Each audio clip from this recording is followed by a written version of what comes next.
Lazy D here. Today I'm working on this 2020 Can-Am Defender Pro HD10. This customer reached out to me. He's having some kind of drivability issues, low power, stalling a little bit.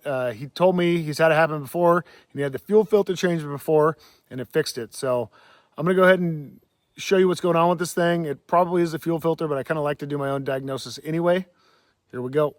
This machine gets used for fence building, mostly for a guy's business. When I start this thing up, we can see the check engine light's on. It also has a maintenance required, which is not a big surprise. He said it's due for a service as well.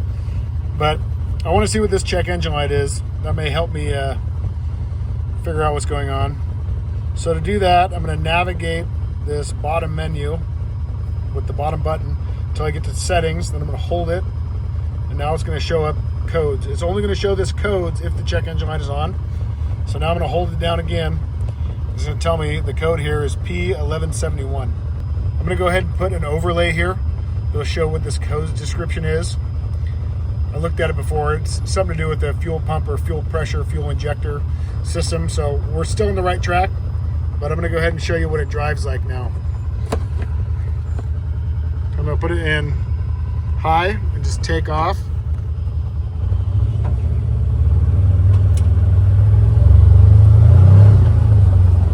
I don't know if you can tell. I'm going to try this a few times. The best move here might be just to floor it. So I'm going to floor it. It's stalling. It's probably about half throttle. So right off throttle, half throttle, backfired a little bit. It takes it a second to pick up. So it could be not getting enough fuel. That seems likely here. It does seem like, though, once you get going, it clears up a bit.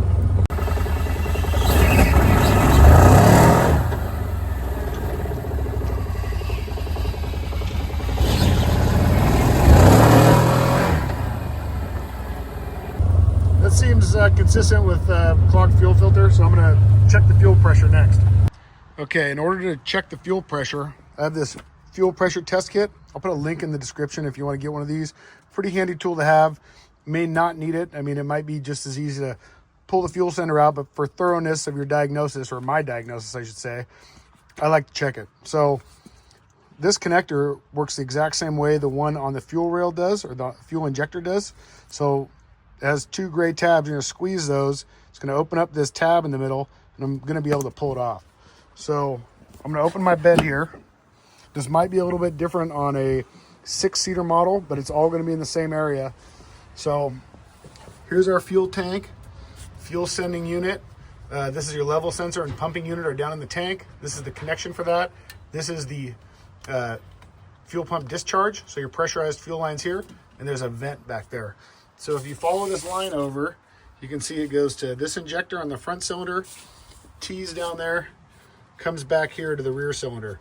So it might be a little bit more accessible for me to get to the rear cylinder. You'll see this connector is a little bit different color than the one on my test kit, but you probably just heard it click. I'm going to push that, and there's probably going to be pressurized fuel in here, so be careful. Okay, in this case there was not, so that could be a sign too.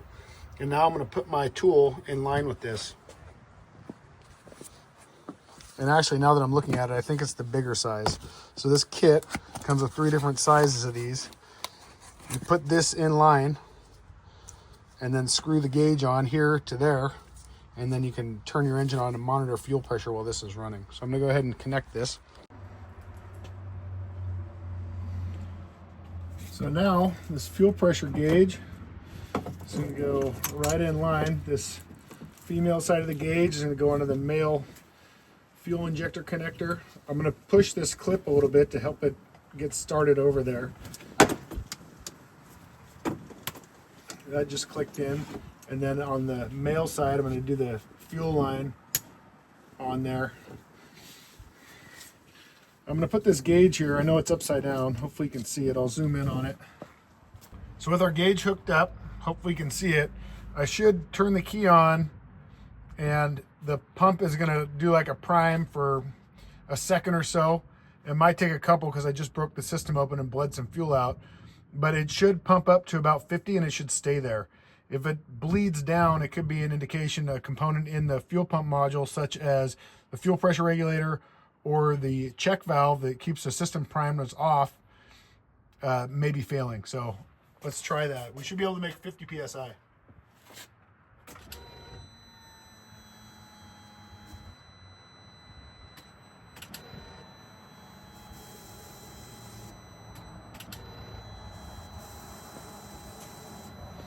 So as we can see, we're making right around 35, which isn't great. And it bleeds off very quickly, which is indicating that there's a problem in the fuel pump module. Next thing I'm going to do is I'm going to move my gauge, and this will allow me to see it from the driver's seat while I rev the engine. But I'm going to go ahead and run the engine and monitor the fuel pressure while it's running. Now I'm going to rev this while I'm watching the gauge and see if the pressure dips off. It shouldn't dip off at all.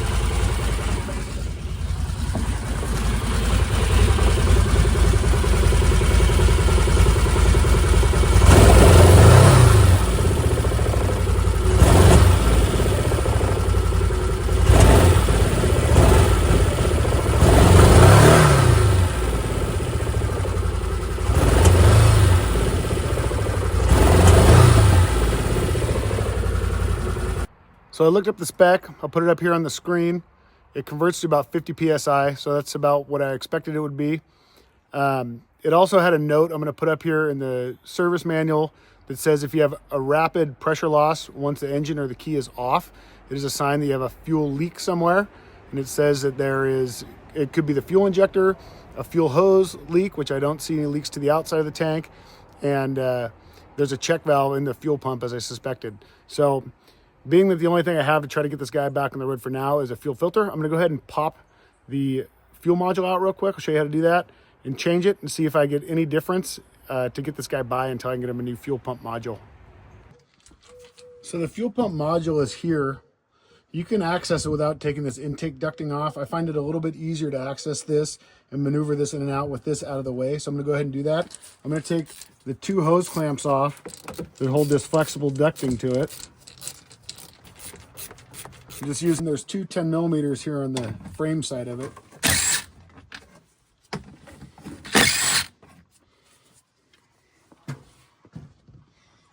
This hose already popped off. If yours doesn't pop off easy, you can just slide it out of the zip tie mount.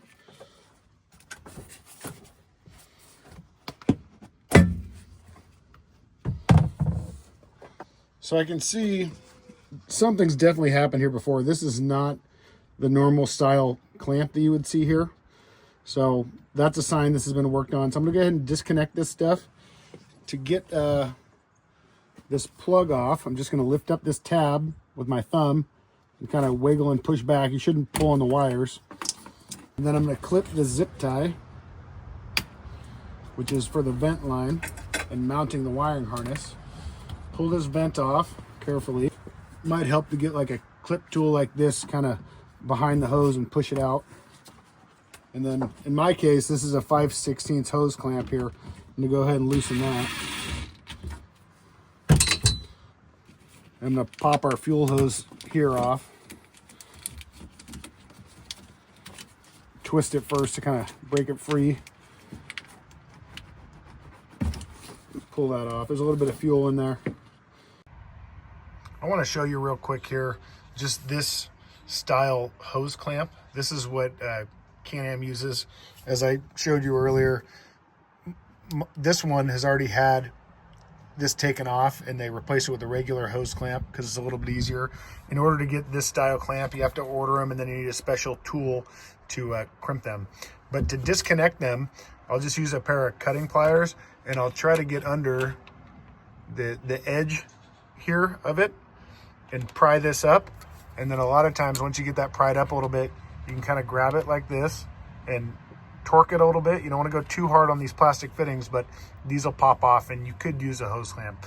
The main thing here is just verify it's not leaking. A hose clamp is sufficient for this, but always verify when you're changing out components that you don't have a leak when you're done.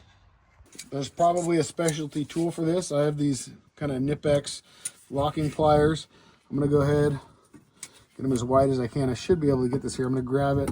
There's some wider spots without the notches here, so I'm going to try to grab in there and then loosen. That one wasn't too bad. Now I'm going to go ahead and loosen this locking ring.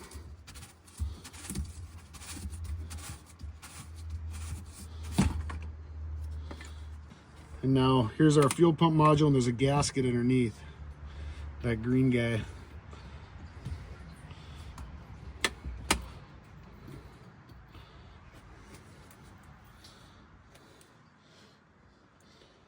Now you can see I'm leaking fuel all over. You should try not to do that, but I'm trying to give you a little example here. So we can see on the bottom of this fuel pump, there is some debris on the bottom of this sock.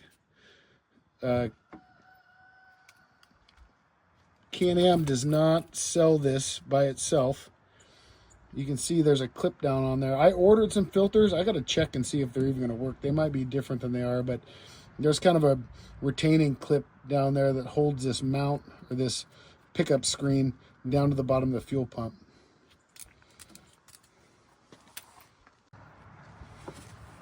Okay, so I'm looking at my fuel filter. Still in the bag. Let me take it out. In this bag, there's a new clip, but this does look like the same style fuel filter.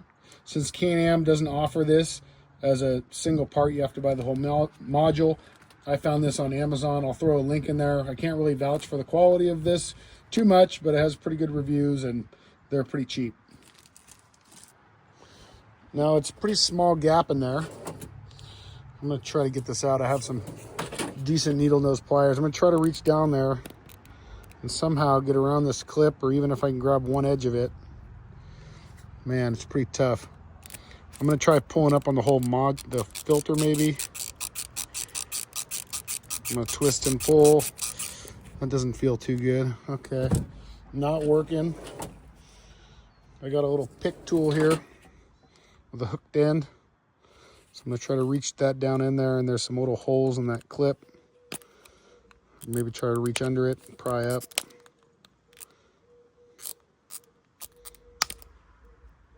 Okay, popped out. Wasn't real controlled, it fell on the ground, but it came out. So now I'm going to pull this, hopefully, grab this filter right here, try to wiggle and pull. It's out. I don't see any debris down in the filter, which is good.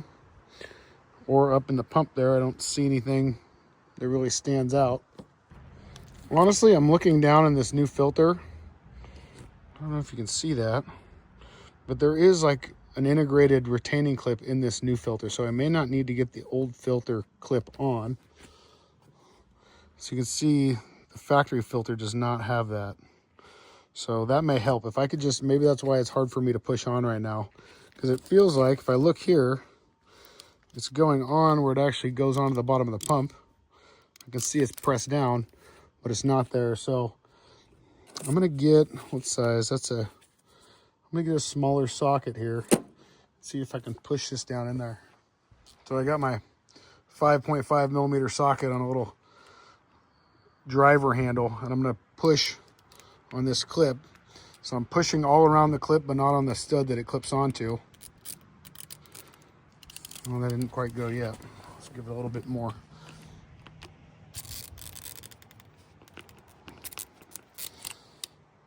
Okay. I didn't hear it click, but it's definitely pressed on there now. I can see a little bit of that post, or that stub sticking up, is outside of the filter housing piece. So I think it's set on there well. Feels secure. So I'm gonna go ahead and put this back in. In this case, I'm gonna reuse this gasket because I think I'm gonna be back in here to change the pump. I will put a link in the description for this gasket if you need it. A lot of times you can reuse these, but if you're gonna take this all apart, it is handy to have one on hand and they're not too expensive. So when you go to put this back in, there's a line on the fuel tank right here. Straight line just pointed towards the rear of the vehicle. That's what direction all this, your level sensing stuff and your filter are gonna be pointed. So I'm gonna go ahead and set that down in there. And you'll see So this stays on the bottom. It's actually spring loaded, so you have to push it down a bit when you have the nut on there to tighten it down. So I'm gonna get my filter mounted how I want it. Or not my filter, sorry. I'm gonna get my gasket mounted how I want it. Put this on, push everything down how I want it. Make sure everything stays in place.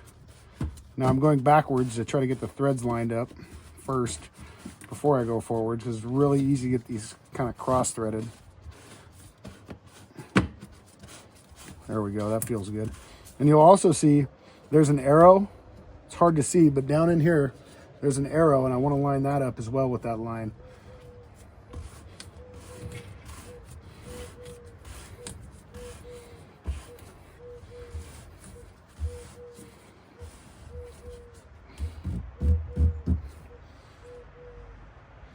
Okay, now I'm going to plug back in my fuel pump module. Put my vent hose back on. And then I'm going to put this pressurized fuel line of the fuel pump discharge back on, but I'm going to get a more appropriately sized hose clamp.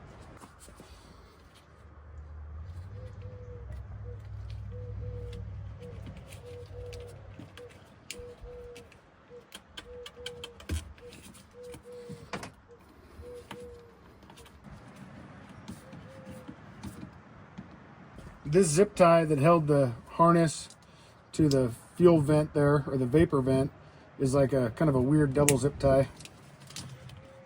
And I don't have any of those, so I'm just going to use, after I test this, if this is good, I'm just going to zip tie these two here so it's secure and not flopping around. Not too tight, I don't want to crush the vent. Then I'm going to go ahead and put my intake back on so we can do our testing.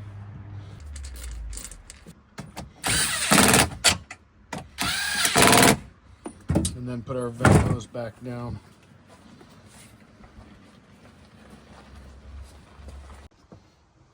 Okay, my gauge is upside down here, but I'm going to go ahead and start it. If this gauge goes straight up, right to there, we'll be at the recommended fuel pressure.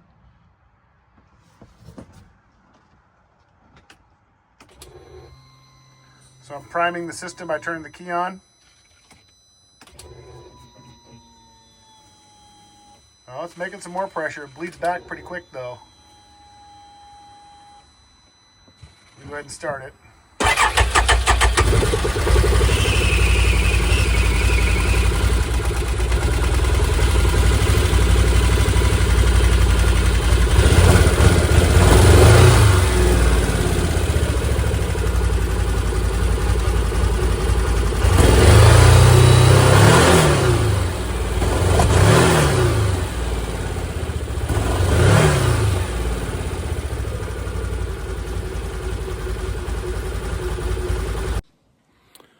So what we've determined here is the fuel pump module is failing. So it cannot maintain the 50 PSI. The manual does say plus or minus 2 PSI. So I can't get to that 48 to 52 PSI with it running. It should be able to easily maintain that without dipping off at all. So I'm gonna go ahead and order a fuel pump module, and I'm gonna replace this. The procedure for replacement would be the same as I just showed you for the filter, except you'd put a whole new module in. I'm going to put a link in this video of a fuel pump module I would recommend. All Balls Racing makes one, although because I live in California, they won't ship it to my address. So I have to get an OEM one. Maybe you could find another supplier other than Amazon to ship it to you if you really wanted that one. I've had good luck with their products, but a factory one is nice to put in a customer's machine because I don't have to worry about it at all.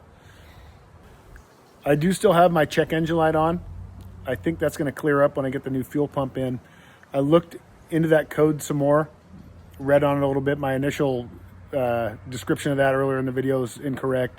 What it is saying, or the description of that code is saying that the adaptive values inside the ECU or the engine controller for this unit is at its max value. So it's trying to add more fuel and it can't get enough. That's likely due to the low fuel pressure. So if I'm only making 40 PSI and it's a 50 PSI system, that's a 20% reduction. So it's just trying to add more fuel and it's not atomizing that well. To get this to clear, I'm going to disconnect the battery for a while after I put the new fuel pump in, and it'll clear. That should also clear the adaptive values and kind of start clean, which is great. Otherwise, it should clear up on its own over time. If you put the new fuel pump in, it gets the right pressure, it'll start pulling those adaptive values back, and it'll eventually get back in range and clear it on its own. Hopefully this video has been helpful to you. If it has, please like, comment, or subscribe, and hopefully it can get you back on the road.